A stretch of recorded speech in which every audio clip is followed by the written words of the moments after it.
Oke, selamat siang ya. Ketemu lagi di mata kuliah patofisiologi. Berarti ini tentang pertemuan ke-6 ya, hiperplasia dan neoplasma. Ini biasanya kita pelajari tentang tumor.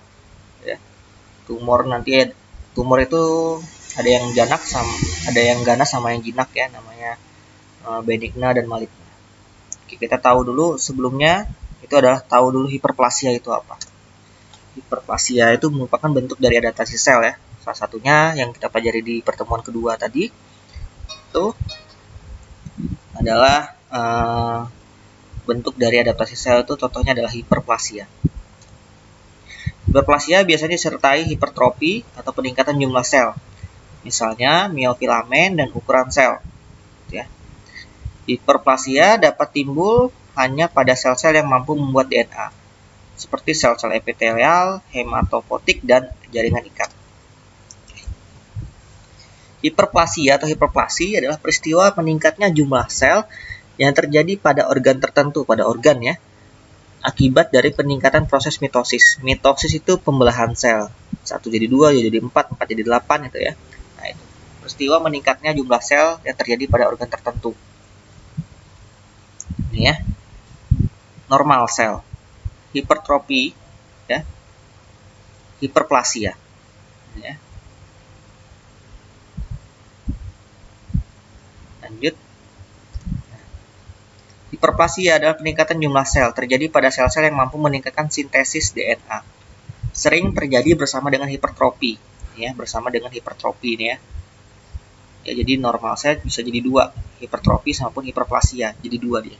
Sering terjadi berbarengan. Dapat terjadi karena untuk keperluan regenerasi ya, generasi baru sel atau awal dari neoplasia. Ya, neoplasia itu nanti yang tumor jinak sama tumor ganas itu. Jadi awalnya itu sebelum jadi tumor, dia jadinya hiperplasia dulu. Ya. Hiperplasia atau peningkatan jumlah sel ya, karena proses mitosis atau pembelahan sel. Hiperplasia ada 2, fisiologis sama patologis. Ada 3. Hiperplasia fisiologis, patologis, sama kompensasi atau kompensata. Hiperplasia fisiologis itu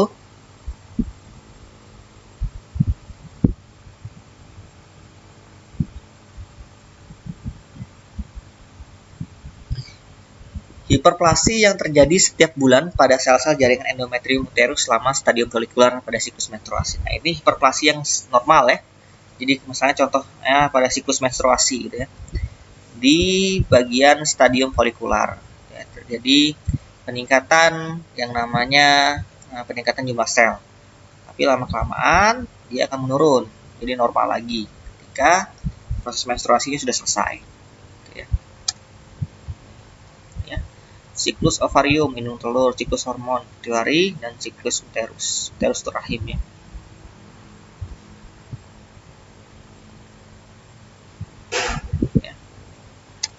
Oke. Jenis hiperplasia yang kedua yaitu hiperplasia patologis. Ada hiperplasia yang dapat terjadi karena perangsangan hormon yang berlebihan. Ya. Hormonnya yang berlebihan. Misalnya pada kasus akromegali, suatu penyakit yang terjadi pada jaringan ikat yang ditandai dengan meningkatnya hormon pertumbuhan. Ini ya. Patologis ini penyakit kan. Jadi hiperplasia disebabkan oleh penyakit. Gitu ya. Kalau fisiologis, hiperplasia disebabkan oleh karena memang ya fungsi ya.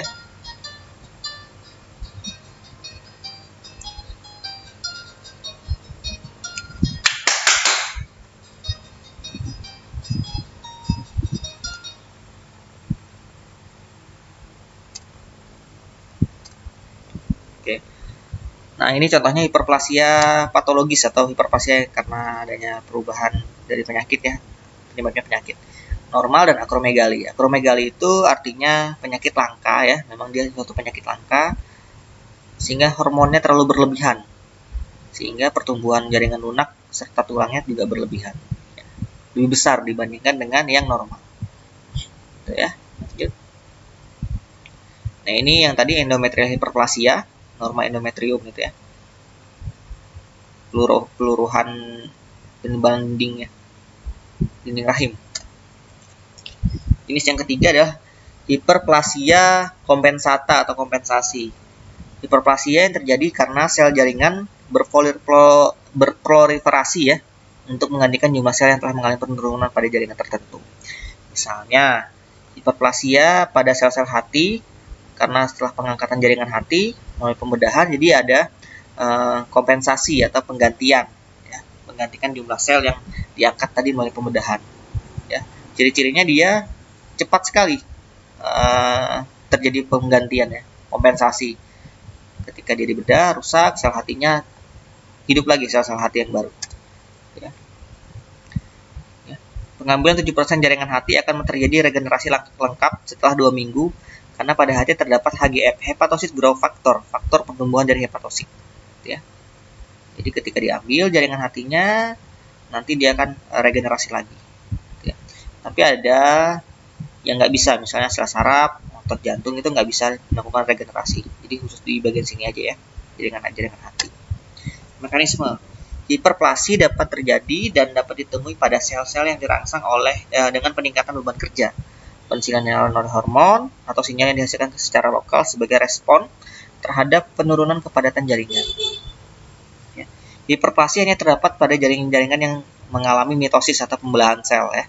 Jadi jaringan-jaringan yang bisa membelah aja, yang nggak bisa membelah, yang nggak bisa terjadi mitosis. Misalnya hati, ginjal, dan jaringan ikat, ya. Hiperplasi adalah respon normal dari jaringan tubuh. Respon normal dari jaringan tubuh, ya. Neoplasma, nah ini neoplasma, ya. Mechanism of neoplasma, neoplasmic, gitu ya. Neoplastik monoklonal. Nah ini ya, neoplasma berarti tumor, ya. Pertumbuhan sel normal. Kita sebelum masuk ke neoplasma, karena ini kan pertumbuhannya yang nggak normal nih, namanya neoplasma. Kita harus tahu dulu pertumbuhan sel normalnya kayak gimana. Pertumbuhan manusia atau organ akibat sel memperbanyak diri melalui pembelahan sel atau mitosis sehingga manusia tumbuh menjadi besar. Proses pembelahan sel atau mitosis terkendali, ya, pastinya dia terkendali mengikuti kaidah atau aturan normal. Ya, sel membelah itu normal harusnya. Tidak terjadi terlalu invasif atau terlalu banyak gitu, berlebihan, itu jatuhnya nggak normal. Nanti jatuhnya adalah pertumbuhan sel yang terus menerus, misalnya tumor ataupun lama-kelamaan dia bisa di kanker, ya. Neoplasma sering umum diartikan sebagai tumor. Ilmu yang mempelajarinya disebutkan onkologi, atau ilmu onkos itu tumor, logos itu ilmu onkologi, tumor, ya. Jadi ada dokter namanya dokter bedah onkologi, berarti dokter bedah tumor. Onkologi ini, ya. Tumor itu adalah setiap benjolan abnormal, ya, di dalam tubuh, itu namanya tumor. Tumor dapat berupa satu tumor neoplasma dan satu tumor non neoplasma. Ya, ini sudah kalian bahas, ya. Beda neoplasma dan non neoplasma. Radang, ya, atau pembesaran, ya.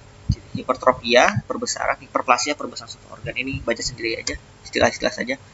Sel neoplasma adalah sel tubuh itu sendiri yang mengalami mutasi, ya, terjadi mutasi, ya, dan transformasi sehingga bentuk dan sifatnya berakibat pertumbuhannya menjadi autonom dan tidak terkendali. Jadi dia mutasinya nggak terkendali, ya. Mutasi, transformasi terus menerus, ya, tidak terkendali. Harusnya dia stop di suatu waktu, dia stop, tapi dia enggak. Dimana kerusakan ini terjadi dapat ringan sampai dengan berat. Bila kerusakan ringan akan terbentuk sel atau jaringan neoplasma yang jinak. Dan jika dia berat dan luas, ya, menyebar gitu, ya, sempat juga menggerogoti sel-sel yang lain atau menghancurkan sel-sel sekitarnya, atau disebut dengan neoplasma yang ganas, maka dikenal sebagai sensor. Ya. Pertumbuhan sel neoplastik, ya, pertumbuhan sel neoplastik. Sel-sel membelah diri tanpa mengikuti aturan normal, tidak terkendali, ya. Terus menerus atau immortal, bahasa Inggrisnya, ya. Terus menerus itu immortal, ya, abadi, kekal, ya. Tumbuh namanya benjolan atau tumor. Tumor istilah klinik yang menggambarkan suatu benjolan. Contohnya biasanya ada udem di situ, ya, udem inflamasi, inflamasi itu apa? Radang, pendarahan maupun neoplasma. Faktor resikonya, jadi faktor kenapa orang tuh bisa kena tumor, ya. Jadi biasanya makanan-makanan asap, ya, karena asap itu mengandung radikal bebas, ya, sehingga menjadikan zat karsinogen, ya, zat yang bersifat karsinogen itu bersifat racun, bersifat zat kanker ya. Diet kaya serat, rendah lemak hewani, karbohidrat dan lain-lainnya. Konsumsi alkohol jangka lama juga ya, itu mempertinggi resiko. Faktor resikonya umur ya. Semakin tua umur, semakin besar resiko mendapatkan kanker. Yang kedua diet ya, yang ketiga lingkungan. Ini karena radiasi biasanya ya. Perokok berat biasanya kankernya kanker paru-paru, asbestosis ya. Asbestosis ini karena asbes ya.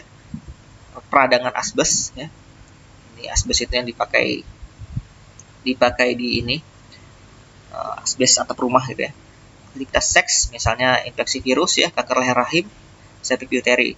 Ini virus dari ini ya, virus cervix ya, kanker cervix.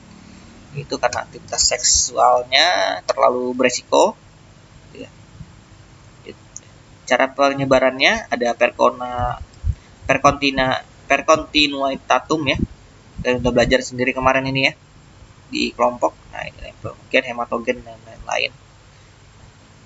Jadi apa sih bedanya neoplasma dengan sel normal, Pak? Nah, sel normal mengutamakan fungsi dan enzimnya. Multiform ya. Multiform itu artinya multifungsi gitu ya. Sel neoplasma mengutamakan pembiakan, jadi biak terus gitu ya. Utamakan fungsi kalau normal, yang ini neoplasma ini membiak terus tapi fungsinya nggak jelas gitu. Jaringan yang tumbuh memerlukan bahan untuk membentuk protoplasma dan energi. Ya. Sel neoplasma terprioritas atau terlalu prioritas ya, fokus ke mendapatkan asam amino yang berlebihan. Nah, si neoplasma ini kan ini ya, lihat lagi neoplasma. Nah, sel tubuh itu sendiri yang mengalami mutasi dan transformasi sehingga bentuk yang sifatnya berakibat pertumbuhan di otonom dan tidak terkendali. Jadi bentuknya terus menerus ya. Bentuknya terus menerus ya. Terlalu terjadi cepat sekali perkembangannya, berkembang biak, lama kelamaan sel-selnya tambah banyak gitu ya. Ada dua klasifikasi neoplasma. Yang pertama benigna, yang kedua maligna. Benigna ini tumor jinak ya, atau maligna itu tumor ganas atau biasa kita sebut dengan kanker. Jadi tumor ganas sama dengan kanker, tumor jinak sama dengan tumor. Biasanya di masyarakat kayak gitu ya. Oke. Benigna, secara medis tumor dijelaskan sebagai pertumbuhan sel atau jaringan yang tidak terus-menerus tidak terkendali ya, dan tidak memiliki fungsi dalam tubuh ya, disebut dengan benigna. Tumor jinak adalah pertumbuhan sel abnormal. Tumor ini tumbuh secara lambat dan umumnya tidak berbahaya. Ya, tumor biasanya cowok tuh sering kena tumor payudara ya, benjolan di payudaranya, misalnya diangkat selesai sudah. Itu enggak ada. Nah, ini tumor jinak dan tumor ganas tata namanya ada ya. Jadi kalau mamanya oma doang itu tumor. Kalau dia kanker atau tumor ganas dia sarkoma ya. Sarkoma. Ini kalau misalnya jaringan ikat fibrosa yang kena namanya fibroma, kalau kankernya namanya fibrosarkoma. Sarkoma ya. Ini ya karakteristik dari tumor jinak. Pertumbuhannya lambat, membesar secara lambat, mempunyai kapsul fibrosa ya, tidak mempunyai kemampuan untuk bermetastasis ya. Metamorfosis nih. Bermeta. Tidak menimbulkan perubahan degenerasi, tidak menimbulkan kematian kecuali jika menyebabkan gangguan fungsi, misalnya tumor intrakranial ya. Gangguan fungsi, menekan pembuluh darah, jaringan saraf atau produksi hormonnya menjadi menurun atau peningkatan penurunan ya. Tumor intrakranial ini biasanya tumor di daerah kepala ya. Nah, makanya terjadi gangguan fungsi otak ya. Bayangin kalau tumor atau ada sel-sel yang di dalam otak ya, otomatis dia akan menekan pembuluh darah di otak ya, jaringan sarafnya pasti terganggu, hormon yang produksi juga hormon-hormon yang hormon yang harusnya berfungsi jadi bisa terlalu tinggi fungsinya atau terlalu rendah fungsinya karena di otak bisa memproduksi hormon ya. Perbedaan tumor dan kanker, nah ini mulai masuk ke maligna ya. Perbedaan benigna dan maligna. Kanker itu maligna, tumor itu benigna. Ini kan baca sendiri saja ya. Jelas kok ini. Yang kedua, maligna. Maligna adalah atau ganas, mengacu pada sifat penyakit di mana sekelompok sel tubuhnya tidak terkendali, menginvasi ya, dan merusak jaringan di sekitarnya, dan kadang-kadang metastatis, menyebar ke lokasi lain. Ini ya, arti dari metastatis tadi. Metastasis ya. Stasis itu dia menyebar ke lokasi lain tubuh melalui kelenjar getah bening, gitu ya. Nah, kelenjar getah bening itu alirannya hampir sama dengan aliran dari darah kita. Ini benigna dan maligna. Benigna itu seperti ini ya, benjolan aja. Maligna dia menginvasi ya, menyebar juga ya, metastasis dia ke lokasi lain. Terdiri dari jaringan muda, embrional, tidak bersimpai. Ini ciri-cirinya aja ya. Setelah dioperasi, jadi kanker itu kalau dioperasi, dia akarnya itu bisa kembali lagi jadi kanker. Gitu. Kecuali dia biasanya dilakukan yang namanya apa istilahnya tuh kalau di terapi kanker itu Pak saya. Oke. Stadium maligna ya, ini stadium 1, 2, 3, 4 ya. Ini kalian baca sendiri, kemarin sudah juga kan ya. Jadi ada kenapa dia makin lama makin tinggi stadiumnya, berarti semakin menyebar ya. Ini contohnya stadium 4 dia menyebar sampai ke dinding pelvis dan sepertiga bagian bawah vagina. Gitu ya. Ini kanker serviks ya. Maligna karsinoma cervix. Penyebabnya apa nih Pak? Ya karena tadi virus ya, virus cervix. Gitu ya. Makanya faktor resikonya ya orang-orang yang melakukan aktivitas seksual yang tinggi, misalnya pekerja seks komersial dan lain-lain. Gitu ya. Karsinoma cervix. Oke. Ini tumor jinak dan tumor ganas ya. Tumor jinak dia di sini aja besar ya. Kalau tumor ganas dia ini, atau kanker itu dia gini. Nah, metastatis dia menyebar ke tempat lain. Paham ya? Cell are not conquer, cancerous and won't spread. Ya. Selnya enggak ini ya, enggak cancerous itu dia kayak apa ya? Kalajengking gitu, menyebar gitu. Kayak akar, tidak berakar ya, dan tidak menyebar. Won't spread ya. Cell are cancerous and can spread to other tissues and organs. Nah, jadi selnya bisa menjalar dan bisa menyebar ya to other tissues, ke jaringan lain atau organ yang lain. Ya, jadi dia bermetastasis gitu ya. Benign tumor dan malignant tumor. Jadi tumor maligna dan ini benign. Nah, ini berarti dia tumor, maligna ini berarti dia cancer. Ya. Ini perbedaan lagi mendasar. Tumor adalah sel yang tumbuh tidak normal pada beberapa bagian tubuh, dapat tumbuh jinak atau ganas, dan tumbuhnya tidak dipengaruhi oleh jaringan sekitarnya. Ya. Kalau kanker istilah untuk penyakit di mana sel abnormal mulai tak terkendali, ya, dan dapat menyerang jaringan sekitarnya. Sel-sel kanker juga dapat menyebar ke bagian tubuh melalui sistem peredaran darah, ya, dan sistem peredaran kelenjar getah bening. Nah, ya, peredaran darah getah bening ini erat kaitannya, dia sampingan nih. Dia mana yang dilalui oleh darah, di situ juga dialiri oleh getah bening, ya, kelenjar getah bening. Kanker dapat menyebar ke jaringan sekitarnya ya. Jadi makanya tadi ada stadium-stadiumnya karena ini menjalar sampai ke dinding pelvis dan sepertiga bagian vagina itu dia masuk ke dalam stadium 4 misalnya ya. Terlalu jauh dia. Gitu ya. Nah ini saya di bagian sini saja, dia belum menjalar ke sini, bisa ke atas deh, kemana-mana, sehingga dia akan mempengaruhi fungsi dari kelenjar-kelenjar yang lain. Ini ya, pap smear itu pemeriksaan histologi serviks ya. Biasanya ini kalau perusahaan-perusahaan besar dia memang merutinkan untuk karyawannya tes pap smear dan dibiayai ya.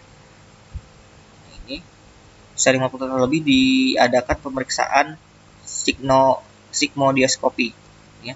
Yang ketiga, caranya sadari, meriksa payudara darah sendiri ya, depan kaca cermin gitu ya, ada benjolan atau enggak ya. Yang keempat, memeriksa kesehatan menyeluruh secara berkala atau general check up ya, MCU. Ya, medical check atau general check up. Oke, saya sampai situ aja. Nanti saya WA kisi-kisinya ya.